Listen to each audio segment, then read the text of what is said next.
have those moments when we feel like we need to approach life a little differently. Maybe you need to make major changes in your life, or maybe you just decided to do something as simple as putting your left shoe on first instead of your right. Well, how about we try ramping this basic concept up a bit to see what we can do about altering the course of human history? From our past to the present and looking ahead to the future, making a few calculated tweaks could have some huge benefits for humanity, not to mention Earth. Think about the skyrocketing proliferation of plastics. Currently, 430 million tons of plastic is produced every year. So how about we turn up the heat on plastic and turn all this waste into fuel? Yeah, this sounds promising. Almost too promising. You'd be right in thinking there has to be a hitch. Hey, are you thirsty? Let's say you've got 2 bottles of water in front of you. One is a plastic bottle, the other a reusable one. You already know that you should probably pick the reusable one. It takes less than a minute to wash it, while the plastic bottle could take 500 years to decompose. Plastic production, like for our bottle on the left, is predicted to keep skyrocketing in the next 10 years. And our planet is going to pay the price. But with all that plastic being made, is it possible that we could do some good with it? What if we were to use all that plastic and convert it into fuel? Could our cars run on fuel created from plastic? Could we live in plastic-fueled homes? How could we convert plastic into fuel? And could there be a downside? This is What If. And here's what would happen if we turned plastic into fuel. Plastic hit the scene in 1869, when inventor John Wesley Hyatt offered the idea as an alternative to ivory. Why? Well, billiards were all the rage back then, and the suppliers couldn't keep up with the demand for ivory to make the balls. So you could say the invention of plastic helped out environmentally, mostly for our elephant friends. But since then, plastic manufacturing has doubled every 15 years, and it continues to do so. This puts plastic at the top of almost all man-made materials. So, how could we turn all that plastic into fuel? We may have a couple of options, the most popular being the pyrolysis method. Pyrolysis creates energy by decomposing organic materials by heating them up between 400 and 650 degrees. This converts the materials into fuels, heat, or electricity. Now, let's combine this with something called cold plasma. Cold plasma produces high-energy electrons, which are especially good at breaking down the chemical bonds found in plastics. So, if you were to marry these two, you could take the plastics we treat as waste and convert them into methane, hydrogen, and ethylene. Both hydrogen and methane can be used as clean fuels, since their output of harmful compounds is minimal. This process would allow us to give new life to all this plastic waste, converting it into a valuable resource and making it available to industry for reuse. But even if we were able to pull it off, would it do any good? According to a study by the Bren School of Environmental Science and Management, since we began mass-producing plastic about 60 years ago, it's estimated that over 8 billion tons of it is now inhabiting the Earth. Of that, more than 6 billion tons of it is plastic waste. Up to the year 2015, less than 10% of it had been recycled, and nearly 80% of it is either in landfills or polluting the environment as litter. By using plastic for fuel, we would be able to transform it into something other than just a base for products destined to pollute our land and ocean. And it's good for more than just the environment. The American Chemistry Council reports that plastic-to-fuel facilities in the US could create about 39,000 jobs and $9 billion in economic benefits. How's that for some inspiration? But not everyone is on the plastic for fuel bandwagon. Could there be a downside? One of the primary objections some environmentalists have is that the industry is deceiving people. Their concern is that this is not a form of recycling, since the plastics can only be used once, and when they're processed into fuel, they become part of the problem, not the solution. They also fear that plastic to fuel is causing a false sense of security, when we really should be showing extreme concern about the damage being done to our environment daily. So, after all that, could we pull it off? Well, plastic to fuel doesn't produce the same amount of energy as petroleum. Yet, we'll need to continue building and perfecting the plastic to fuel process. In a world fueled by money and sources like petroleum being more and more expensive to produce, a fuel source that's relatively cheap might be what helps to win industries over to adopting this idea. But plastic to fuel is only one of the ideas for countering the environmental extremes we're now facing. What else could we create from a renewable source? Looks like the technology still needs to improve a little to perfect the plastic to fuel concepts. Now, what if the tech that we can't live without today was dropped into the Middle Ages? Then let's assume that you showing up there in a time machine with your iPhone to document everything for TikTok won't send the masses running in fear. You might be a little surprised at some of the advancements that have already been introduced there and are being used in our modern era. But you'd still be able to teach people a thing or two about smelting copper, making light bulbs, and manufacturing solar panels to power all those new gadgets. You do know how to do all those things, right? More importantly, showing people how to update their basic bathroom tech and giving them the tools to fight off killer viruses could save millions of lives. You are just one flush away from changing history for the better.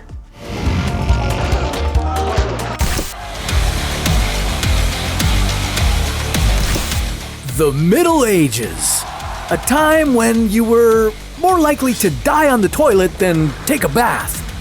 And now, you're going there with an educational mission.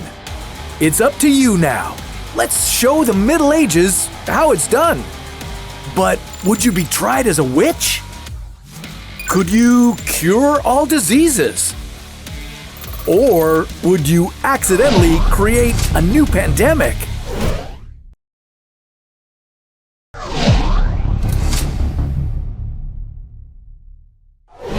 This is What If, and here's what would happen if you brought modern technology to the Middle Ages. It's easy to write off the Middle Ages as a backward time for hygiene and technology. While you might think the church and science were at odds with each other, nothing could be further from the truth. Some religious leaders thought scientific advancements celebrated humanity's divine creator. So, if you time-traveled back into the European Middle Ages with your cell phone, the technology within it might be embraced by this developing society. But how would you recharge it?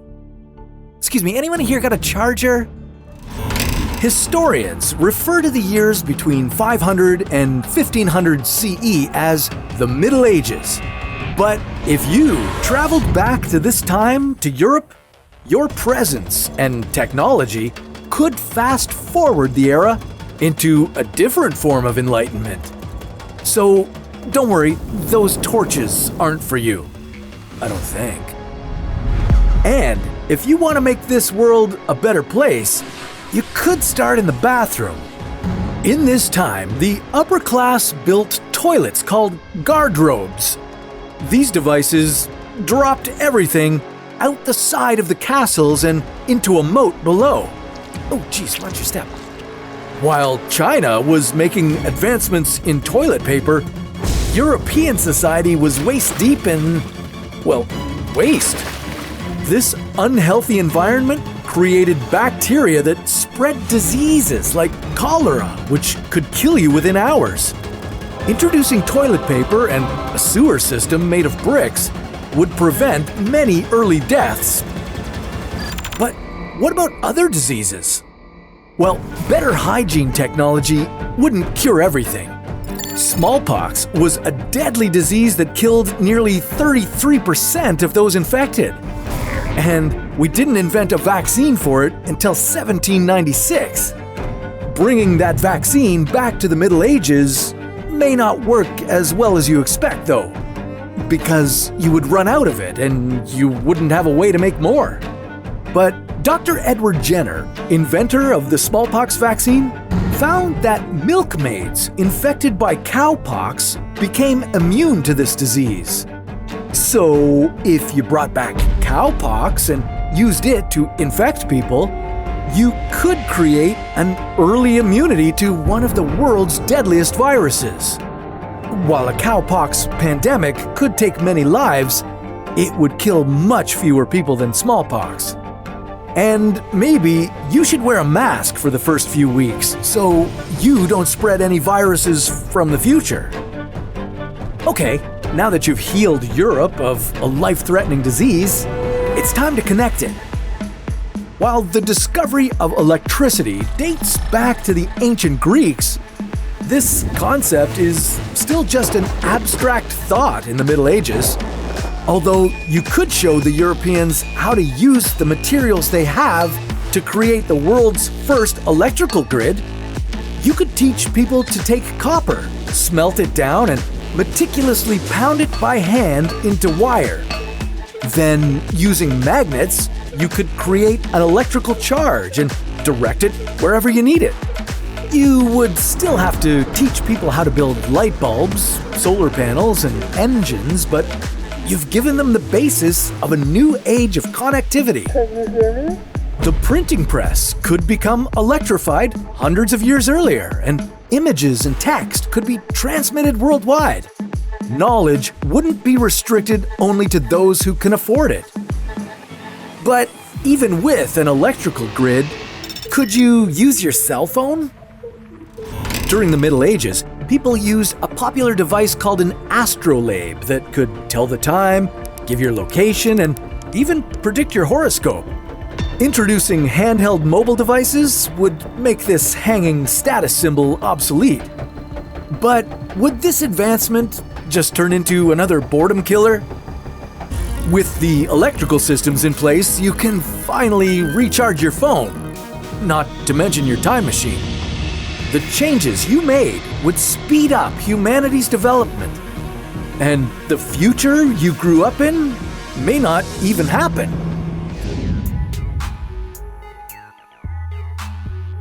What if every microbe on the planet suddenly disappeared?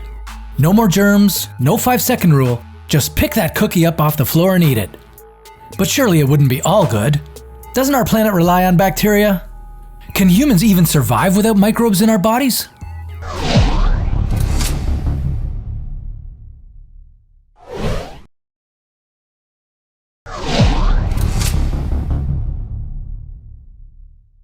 This is What If, and here's what would happen if all the microbes disappeared. Bless you. You just sneezed out bacteria that can stay alive for 45 minutes while looking for another carrier. But what if there were no bacteria or viruses? Doesn't that sound fantastic? Of course, you say. But did you know that there are as many microbial cells in your body as there are human cells? Your body is full of good microbes that help you digest food and boost your immune system. Other good microbes living outside your body recycle waste and assist plants in converting sunlight into energy.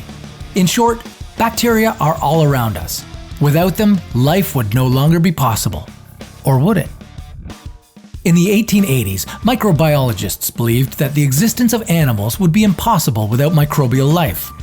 Well, they were wrong. In fact, some animals can live germ-free lives in total isolation from the outside world if all their nutrition is synthesized chemically. Does that mean that we wouldn't notice a difference if all our microbes just vanished? Not quite. Living in a germ-free bubble and living on a germ-free planet are two very different things. Humans would get by without microbes just fine for weeks, months, even years. We'd still be digesting food with some digestive disorders, and of course lacking the vitamins that we get from bacteria. We might soon come up with some synthetic supplements to make up for our undernourishment.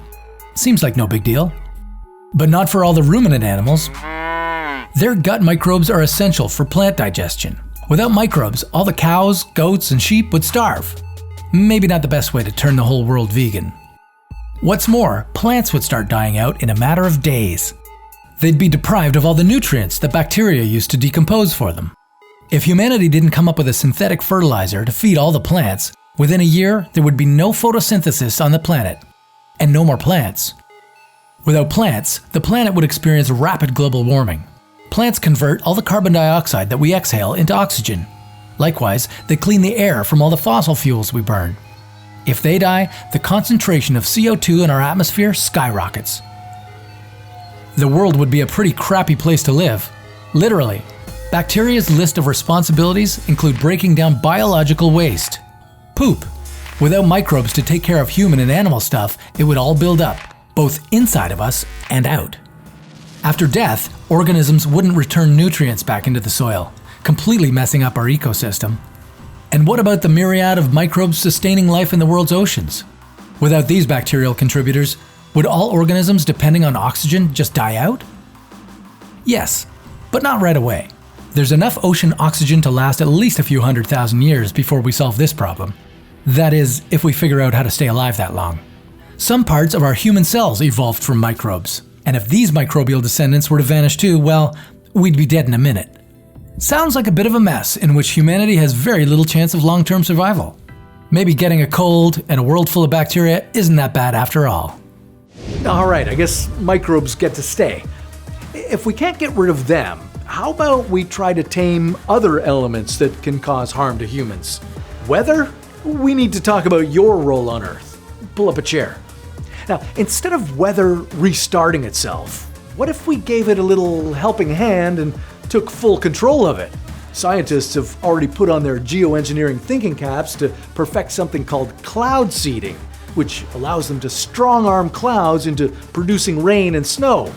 Sorry, no hurricanes though. That's not a thing. Maybe it's better to focus on trying to make tornadoes and hurricanes become extinct. Can't we just do something to make sure every day is a good beach day?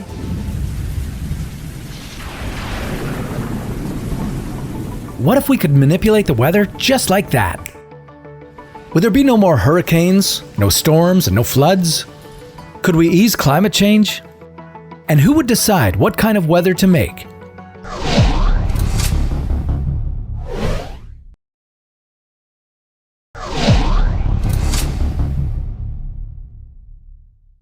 This is What If, and here's what would happen if we could control the weather. Over 11,000 observation stations around the world take hourly measurements of temperature, humidity, and wind. Twice a day, weather balloons are launched from 900 locations to collect the weather information and transmit it to weather stations. Every year, the science of weather forecasting is getting more advanced, and still, you're never entirely sure whether you should take your umbrella in case of rain. The weather is so ever-changing that even with all our mathematical models, there's only so much we can predict. But what if we knew exactly what kind of weather to expect every day because we were the ones creating it? What if I told you that humans can alter the weather? For example, cloud seeding, a method in which we add chemicals to the atmosphere, allows us to induce rain to end droughts or to decrease it to save the region from hail and hurricanes. Chemical additives alter the microphysical processes within the clouds and change the amount of precipitation. We can even fire laser pulses into thunderclouds to trigger lightning that travels down a controlled path. Well, the field experiments weren't exactly successful, but at least the tests in the lab showed that it's possible. Of course, we can't create the weather, only enhance it. The Earth's atmosphere is so big, we can't quite dictate what it should do, but what if we could? That'd be a whole new level of taking over the planet. We would tame cataclysmic thunderstorms by shooting our lightning-discharging lasers. We'd spill some dry ice to form a super-cooled cloud and prevent a disastrous heat wave. We'd stop tornadoes, hurricanes, and floods from taking people's lives and damaging our property. With total control of the weather, farming would thrive. Dry season? Just brew up a refreshing rainfall. Too much water? Just turn off the precipitation tap. You could buy a house in the tropics and never have to worry about it getting ripped away by a storm. Your plane would never get canceled due to bad weather. With scheduled rainfall, you'd know exactly when to take your umbrella with you. Maybe you'd even be able to order someone's favorite weather conditions as a gift. Finally, we could bring the Earth's temperature back down to what it was before we started spewing all those greenhouse gases into the atmosphere. We could probably reverse the climate change that we humans are responsible for. Doesn't that sound awesome?